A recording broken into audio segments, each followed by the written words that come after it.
Hi there, boys and girls. Here's another Bible story adventure.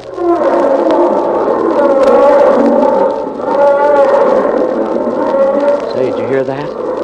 Lions. You know what our story is now? Sure, you guessed it. Daniel in the lion's den. Listen. Long, long ago, Babylon defeated Israel in battle and took many Israelites captive. One of these was a boy named Daniel who loved the Lord and served him with all his heart. And God was with Daniel. So it wasn't long before he was given a very special honor. King Nebuchadnezzar chose Daniel and 3 of his friends to help rule over the kingdom. Shortly after that, the king had a strange dream. But when morning came, he'd forgotten it. He was very troubled, so he asked his wise men and magicians to tell him the dream. But they couldn't. And that made the king very angry, and he made a startling announcement.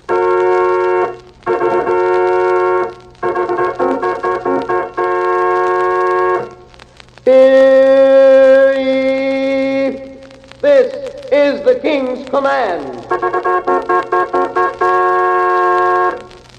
The wise men and magicians of the land have failed the king. Therefore, they shall be put to death. That meant that Daniel and his friends would be put to death too, because the king counted them among his wise men. But they asked God to show them the king's dream, and he did. And Daniel went straight to the king and said, King Nebuchadnezzar, I have come to tell you your dream. Why, that's impossible, Daniel. The wisest men in the land haven't been able to tell me. Ah, but hear me, O king. There is a God in heaven who reveals secrets. He has shown me your dream. Why, that cannot be. Nevertheless, let me hear it. So Daniel told the dream and the meaning of it, and it was just the way the king had dreamed it. Then the king said to Daniel, Now I know that your God is a God of gods and a Lord of kings. After that, the king made Daniel one of the chief rulers over Babylon. But before long, Nebuchadnezzar died, and his son became king. The new king was on the throne only for a little while, and then Babylon was defeated in battle, and a man named Darius became king. Daniel didn't know what to expect from the new ruler. He wondered what would happen to him now. Maybe the new king would make him a slave or put him in prison. Maybe he would kill him.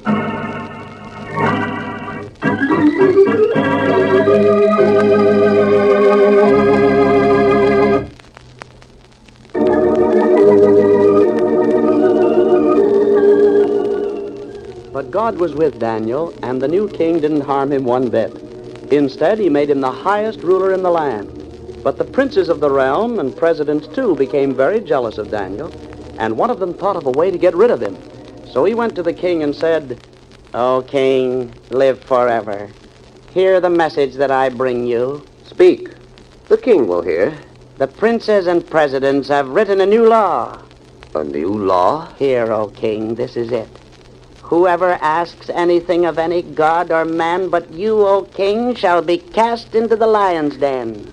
Yes, that is good. That pleases me very much. Then, O king, sign the writing. Let it become the law of the land. Yes, I shall do it gladly. The people shall have no god but their king. So the king signed the decree, and it became the law. Daniel heard about it, and he knew if he prayed to his God anymore, he would be thrown to the lions. But he wouldn't stop worshiping God for anyone, not even the king. So he prayed 3 times a day, just as he always had. And the wicked princes who wanted to get rid of Daniel heard him pray. Of course, that was just what they wanted. So they went straight to the king, and their leader said to him, O king, did you not sign a decree that he who prays to any god or man but you shall be thrown to the lions? What you say is true. Hear me then, O king. We have seen one who refuses to obey your law. What? Is there rebellion in my kingdom? There is one who rebels, O king. And who is that? Daniel, one of the Hebrew captives. Daniel? Yes, O king. He prays 3 times a day. He must be thrown to the lions. But I cannot punish one I love so greatly. The law is written. It cannot be changed. Yes, the law is written, but there must be some way to save Daniel. The law cannot be broken, O king. Daniel must die. Well, I fear you're right. Daniel has broken the law. He must be thrown to the lions. So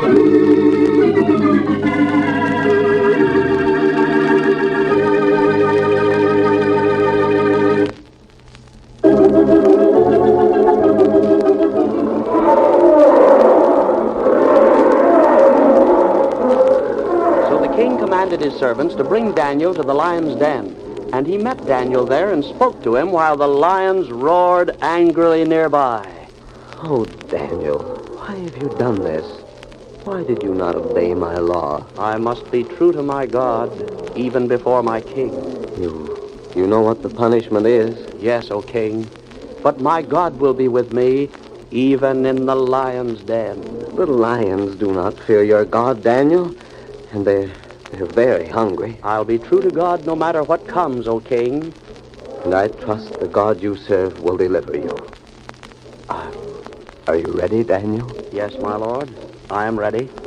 May your God protect you. My servants, take Daniel and cast him into the lion's den.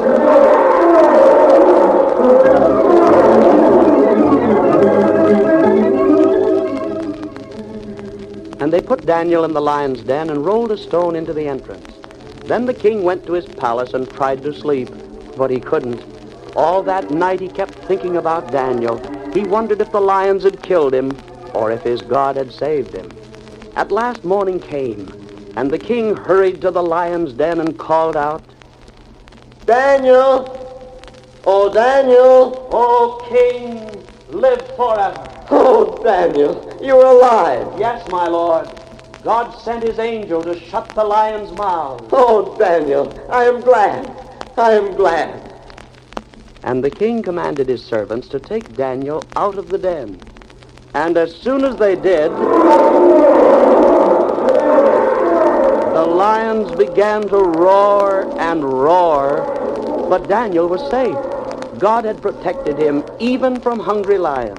And do you know what happened to those wicked princes who tried to get rid of Daniel?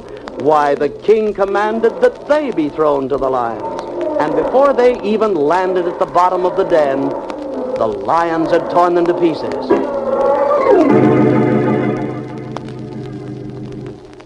Then the king made a decree and announced it to his people. Hear your king, O my people. I command that all men in my kingdom worship the God of Daniel. He is the true and living God.